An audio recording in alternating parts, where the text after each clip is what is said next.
ওয়ালাইকুম আসসালাম। আমার নাম মির্জানুর রহমান, আমার বাড়ি শ্মশানমানিয়া। শ্মশানমানিয়া চৌরাস্তা বুতুমবাড়ির মোড়ে পুলিশ ইনফরমেশন দিয়েছে যে একটা গরু চুরের গাড়ি আসতেছে, তোমরা ব্যারিকেড দাও। তখন আমরা ব্যারিকেড দিয়েছিলাম, তো ব্যারিকেড দিয়ে তারপর আটকাতে পারি না, আমরা আহত অবস্থায়। তখন তারা গরু গাড়ি নিয়ে চলে যায় ব্রিজে একটা মাইকো আসার পরে তারা আটকা পড়ে। তখন তারা গাড়ি আর গরু আটকা আছে, চুর ধরতে পারেনি। হ্যাঁ, গরু তিনটা আউনামানি 2.5 লাখ টাকার মাল।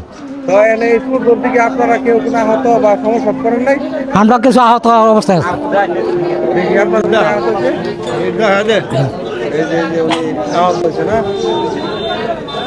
গরুগুলি কোন দিকে হইতে পারে আনুমানিক ধারণা?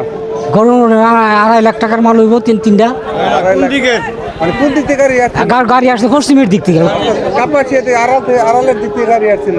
পুলিশে দাওয়াই লইছে তো সংবাদ দিছে কইলো পুলিশে ওই দিক থেকে নিয়ে আসছিল, আর এখানে এসে তারা আটকা পড়েছিল সিপাগলির মাঝে আছে, ঠিক না?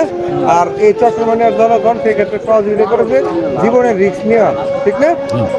যে আপনারা রিস্ক নেওয়া হলো চোরাইকে ধরার জন্য। আর চোরাই কিন্তু সাথে কি কি যন্ত্র পাওয়া গেছে?